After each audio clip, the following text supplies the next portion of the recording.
Hello po mga kababayan, si Dante Maravillas. Dito muna tayo uli sa ating podcast, Life with Dante M. Balikan natin yung topic tungkol sa naging interview ni Corina Sanchez saka ni Julius Babaw sa kontraktor mga kababayan, mag-asawang kontraktor na sina Sara at Curly Diskaya. Nag-react kasi mga kababayan yung veteran journalist na si Berhel Santos, member ng Board of Trustees ng Center for Media Freedom and Responsibility. Sabi ni Mr. Berhel Santos, pinopromote nyo ang kontratista. Itong dalawang host nag-interview doon sa isang kontraktor. Ang puntong nakikita ko, pinopromote yung kontraktor. Hindi niya nagustuhan yung interview ni Corina Sanchez saka ni Julius Babaw kasi pinopromote daw yung kontraktor. Yan na naman, buhay naman nila yung... Di ba yung yung grupo mo, ang pangalan, Center for Media Freedom and Responsibility. Gusto mong kontrolin yata yung freedom ni Julius Babaw saka ni Corina Sanchez, ilang mga journalist, di kontra na sa inyong grupo yan, yung advocacy ng grupo ninyo na media freedom and responsibility. Ito, mga matatanda na rin, mga veterano na rin na journalist sila Julius Babaw at Corina Sanchez. So, responsible na rin sila sa mga choices nila sa buhay. Pala sila din sa buhay nila. Tama po? Kung hindi mo nagustuhan, Mr. Berhel Santos, yung pag-interview ni Corina, ni Julius Babaw, di, gumawa ka rin ng sarili mong interview. Itanong mo dito kay Sara Diskaya kung saan ninakaw yung kanyang multi-billion luxury, luxury assets. Di ba? Ikaw yung magtanong. Taga-media ka rin. Talaga naman tong taong to. Kanya-kanya na hilig sa buhay. Sa tingin nila, maganda niya itong i-feature na isang kontraktor. Kasi after ng interview, may kita. O diba? Sa kanila, wala man yung mali siya. Kasi lifestyle, paano yumaman yung isang kontratista. At maganda yung resulta, diba? Kasi consequence, ang kanilang interview o di nalaman ng buong mundo na nagyaman pala sila sa DPWH. Ito na ngayon, iniimbestiga dahil sa mga flood control projects na palpak, yung iba ghosts. Maganda yung epekto ng interview. Kahit hindi intentional na ma-expose, willingly in-expose nila yung kanilang kayamanan na nakakalula. O di ba? Kung hindi nila yon na-expose na interview, o di wala tayong pinag-uusapan ngayon. O di ba? Kaya kung hindi mo nagustuhan, kanya-kanyang style ang mga journalist. Huwag mo nang pakialaman sila. May sariling style din sila. Gusto nilang interview yung multi-billionaire na contractor. Di naman. Ngayon, kung iniisip mong na-promote, hindi po na-promote, sira.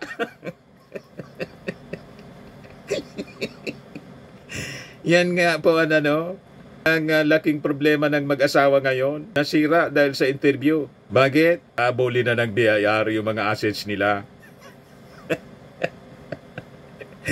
Iimbestiga na daw ng BIR, mga kababayan. Baka mga nandadaya pa to sa pinagbabayad, sa mga tax obligations nila. Di ba po? Yan ang sabi rito sa Pilipinas Today, Batangas. Isang hot issue ngayon ang naging panayam ng media personalities na sina Julius Babaw at Corina Sanchez sa private contractor na si Sara Diskaya tungkol sa di umano'y rags to riches life story nito na naging kontrobersyal matapos pumutok ang issue sa bilyong halagang anomalya sa mga flood control projects sa bansa. Yun ibang nag-i-interview kasi yung mga ini-interview ay either may alam o maaaring may kinalaman o maaaring sangkot sa mga usaping nasagap. Paliwanag ni Santos sa panayam sa programang Facts First ni Christian Esguera kagabi. Kabilang sa mga kumpanyang pag-aari ni Diskaya ay Alpha and Omega General Contractor and Development Corporation na kabilang sa 15 top contractors na kumorner ng 20% flood projects sa bansa kung saan karamihan ay sinasabi na palpak, overpriced o ghost o guni-guning proyekto. Una nang sinabi ni Pasig City Mayor Vico Soto na naging katunggali ni Diskaya sa mayoralty race noong May 2025 elections na posibleng tumanggap sina Corina at Julius ng 10 million pesos para sa interview sa kontratista na di umano'y sangkot sa katiwalian sa mga government projects. Ang tanong ko sa sarili ko, bakit pa ipiniture ito ng mga ito? Sinabi ni Santos kay Isgira na isa rin sa nagduda sa intensyon ng dalawang veteranong broadcasters. Pag na ninyo pakialaman yung mga ini-interview nila, kung hindi ninyo nagustuhan yung pag-interview, di kayo ang gumawa ng interview, sariling interview ninyo.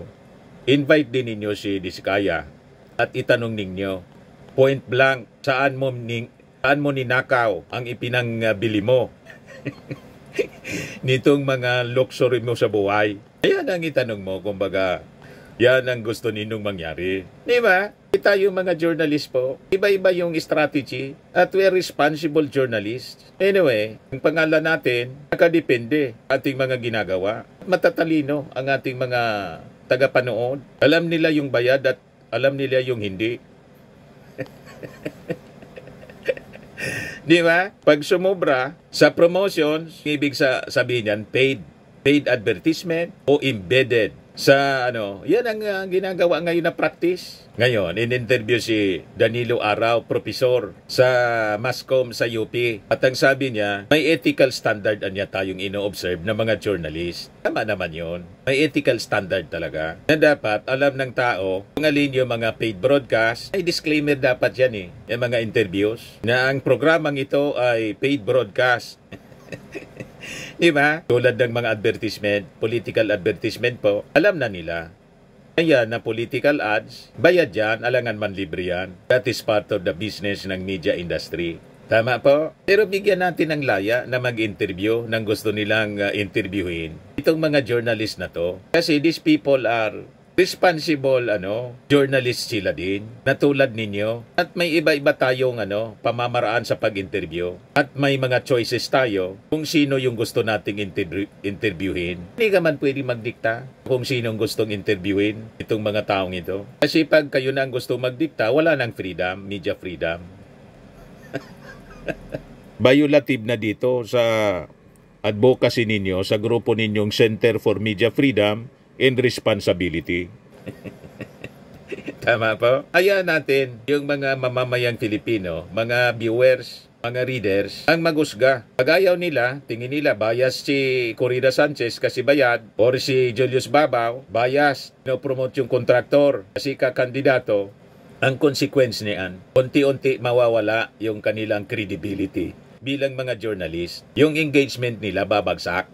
Ayun na yon ang judgment ng publiko. Pero sabi nga natin, laking tulong yung interview nila. Kasi nalaman natin kung gaano kayaman itong pamilya Diskaya. Kaya lang sa latest na report ng Pep News. Ayan Pep News. Interview ni Corina Sanchez kay Sara Diskaya, burado na sa YouTube.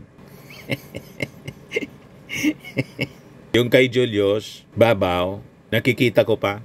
Sabi dito sa report ng pep.ph, mula sa mahigit 300,000 views bago ang kontrobersyal na Facebook post ni Pasig City Mayor Vico Soto noong Agosto 21, 2025, meron ng 847 views as of August 2023.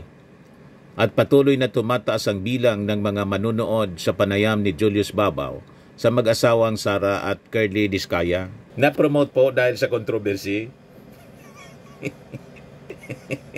Di pinanood tuloy, di dadami yung revenue sa YouTube ni Julius Babaw. Nakatulong pa. O, di ba? Kaya importanteng controversy po. Yan ang negosyo ng media. Pag may controversy, tumataas yung views, yung engagement. Kung sa mainstream media, yung ratings nila. Maraming nanonood sa telebisyon. Kung sa dyaryo, maraming nagbabasa. Maraming komersyal. Maraming hanap buhay. Iyan ang ibig sabihin yan. Naganap ang panayam ni Julius sa mga diskaya noong September 2024. O kita ninyo, mababa lang yung engagement, yung views, 300,000. Dahil sa controversy, biglang naging 847,000 na triple. Negatibo man ang mga reaksyon at opinyon sa panayam na mapapanood sa Unplug YouTube channel ni Julius, at kahit deactivated na ang comment section nito, hindi pa rin mapigilan ang pagpapakita ng interes ng ilan nating mga kababayan. Maraming netizens ang nag-react sa payag ni Sara na payong ang rason kaya binili niya ang luxury car na Rolls Royce, nagkakalaga ng 23 million pesos hanggang 26.7 million. Ang Rolls Royce na may Hermes orange interior ang isa sa 40 luxury cars na nakaparada sa parking lot ng pagmamay-ari nilang gusali. Ipinagmalaki ni Sara na nagustuhan nito ang mamahaling sasakyan dahil natutuwa ako sa payong, pero hindi ko ipinapagamit ang payong na ito kasi mahal yung payong. Yan yung feature ng Rolls na kaya ako binili kasi natuwa ako sa payong.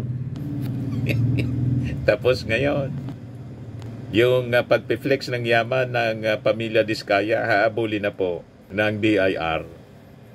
Mag-iimbestiga yung BIR. Ito, mga kababayan. Most expensive purchases na kotse Madali. noon. And then the Volvo XC90.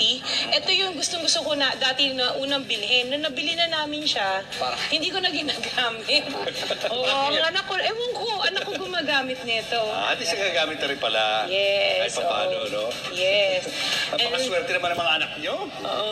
And this is O ngayon, yung swerte mga kababayan, naging kamalasan na. Kasi malamang, matulad mga kababayan kay Janet Lim Napoles, ang mag-asawang Diskaya. Left and right ang umahabol sa kanila ngayon dahil sa pagkasabit dito po sa mga flood control projects. Talagang tama ang sabi sa Bible, in everything there is a season in time. A time to laugh and a time to mourn. Di ba pa?